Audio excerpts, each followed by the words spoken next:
and welcome to the new series of Drishti IAS. I am Pooja Dwivedi, and in this segment today we are going to discuss about if Hindi is our national language or not. This is a very debated topic, so I hope you all are interested in today's topic.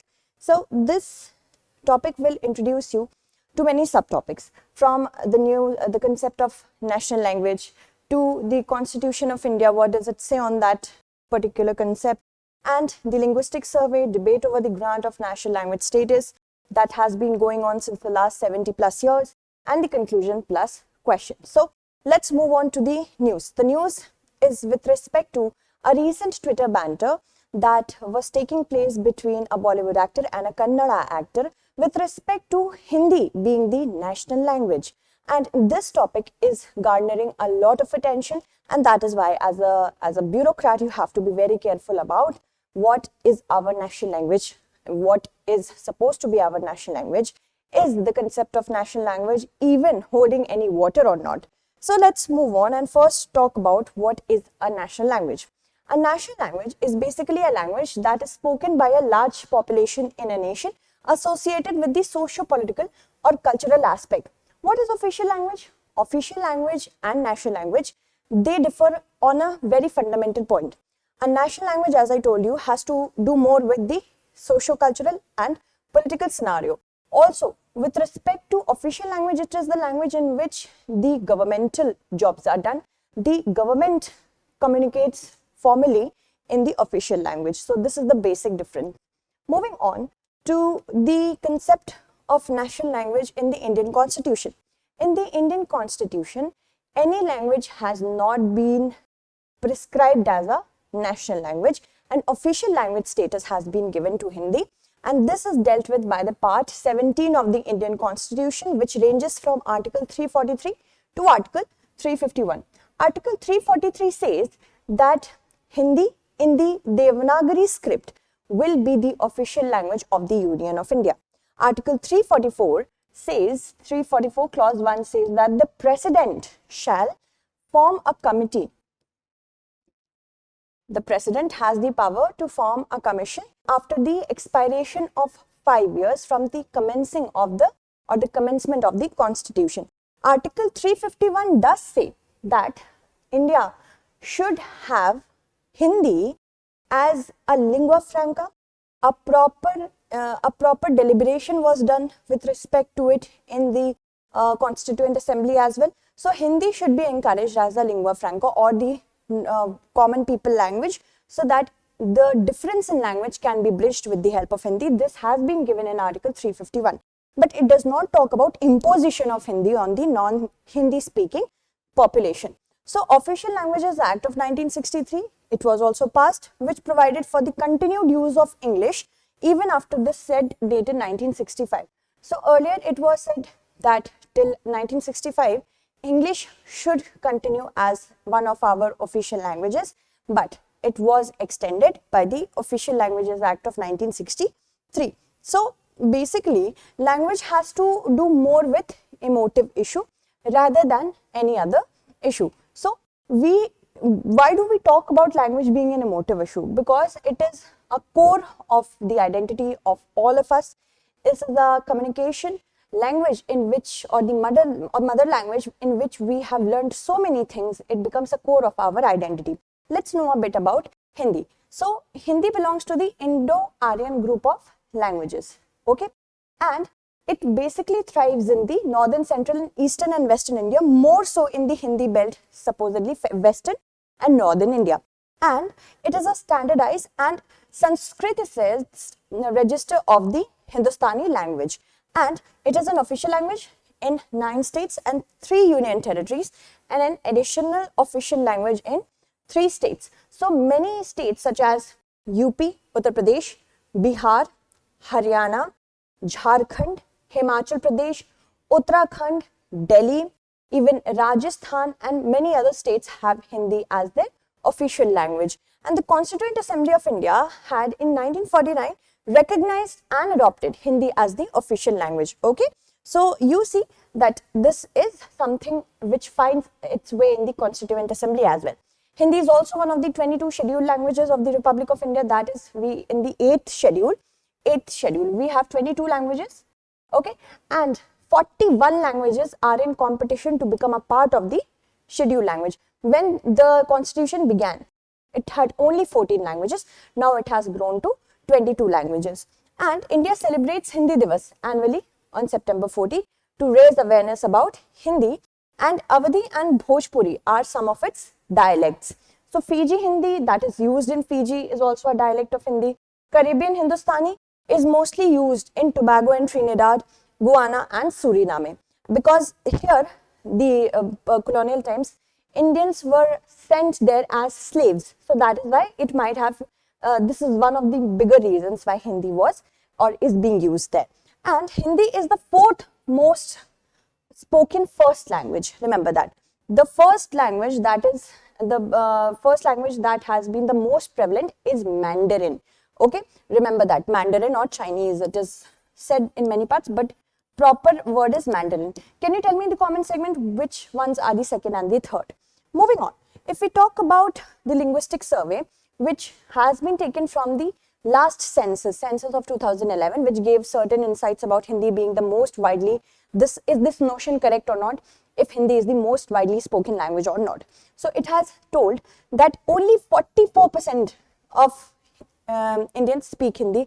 Most of them are also in dialects like Bhojpuri that we see in Bihari and Eastern Uttar Pradesh.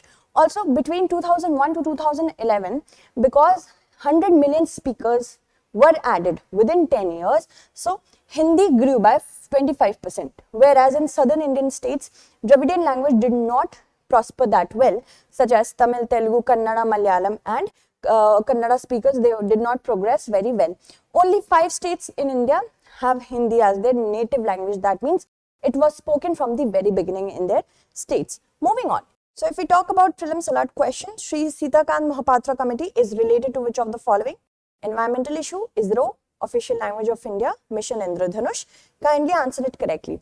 Okay, so the important thing that we have to know here is Hindi, although it is under Article 343 to 351, has been hailed as the official language, lingua franca, as it should be encouraged, but imposition should not be there, which Amit Shah on Hindi Divas 2019 did not impose, but did say that Hindi can string India together in unity.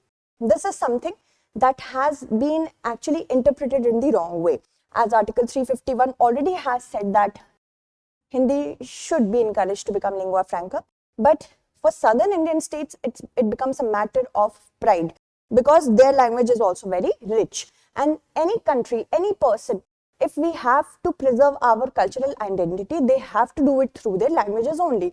Then Hindi versus languages such as Bengali, Telugu, Sanskrit or Hindustani, Devanagari script versus the Roman script, along with the languages to be used in higher judiciary and parliament, international numerals or the Devanagari script numerals, these all were debated in the Constituent Assembly. And Constituent Assembly debates have been presented over here for you to understand. You see, N. Gopalaswamy Ayyanagar, who was a part of the drafting committee, the Constitution drafting committee, he said that Hindi in Devanagari script should be the official language. English should be used for at least 15 years. Saint Govind Das ji said, he said that one language and one script should be there, and said Hindi should replace English at the earliest, because many of the leaders back then believed no country can become great if we talk about learning in foreign languages, and this is a proven fact actually. This is something that has been surveyed. Many countries which have their native language or their mother language as the lingua franca for learning and everything, they are doing much better than the countries who have adopted English or any foreign language. So any mother tongue which gives the children a chance to shine brighter, why not preserve it? I'm not talking only about Hindi, but every other language as well. So Nazaruddin Ahmed stressed English should continue as the official language. S.V. Krishnamurti Rao said English should remain and a future parliament should decide on the matter. Hindi, he said, was inferior to many South Indian languages. Muhammad Hifzur Rahman argued for replacing Hindi with Hindustani, which was actually the dream of Mahatma Gandhi ji as well. The language that Mahatma Gandhi favored. Shyama Prasad Mukherjee said he did not share the view that whoever said that there should be one language, one script, this was not going down well with Shyama Prasad Mukherjee. And T.A. Ramalingam Chettiar said that very difficult question this is, and it's a matter of death for South India he was talking about. N.V. Gadgil said that Sanskrit should be made the national language and English should be retained for at least 1 century more. Hindi, he said, was a provincial language. It was spoken in the provinces only. That is why he wasn't in favor of that. If we talk about Jawaharlal Nehru, he recalled Gandhi's view on this. First was, no nation can become great on the basis of the foreign language. That means English was actually also a symbolism, or it was symbolic of elitist class. So many people were opposed to that notion that our country should adopt English as their language. The chosen language should be more or less a language of the people. More the people spoke it, more the better the chances were of the language becoming a lingua franca. And this language should represent the composite culture of India. Okay, that means unity in diversity. Whatever cultures are there, that should be represented well. So it's still something that has been a point of contention, a bone of contention, that Hindi should be the national language. According to the data, only 44%. Plus the dialects of Hindi are spoken, like in Chhattisgarh we have a dialect of Hindi, Chhattisgarhi. Similarly in Bihar we have Bhojpuri. So that is the problem. Hindi should not be imposed. That was the point Jawaharlal Nehru was trying to make. Now in conclusion, I would like to say, as language is an emotive issue, it preserves one's culture, it preserves one's heritage. So that is something every different language speaking person wouldn't want, that a language should be imposed on us, right? Also, unity in diversity. India is such a hugely diverse country when it only comes to language, not only language but also other things, but language, as it is a huge part of people's lives. Unity and diversity, as it is enshrined in the preamble, we should respect that. We have to promote national integrity. Then only if we are tolerant plus inclusive of each and every person's daily habits, if it is healthy in nature, language, culture, religion, identity, then only India can have integrity. New education policy emphasizes upon mother language to be the primary, till a particular point of time, to the primary mode of communication, primary mode of learning. So this should also be respected. Okay, now let's move on to our mains based question. Should Hindi be the lingua franca of India? That's if it's of India. Comment in the light of linguistic diversity and cultural significance of languages in India in 250 words. So yesterday I asked a question with respect to the states, which states are being the highest producing states of coal. A proper data will be presented to you tomorrow, and I will take the names of those who have answered that question correctly and plus today's question correctly. That's it for today. Tomorrow we shall meet again. Thank you so much for watching.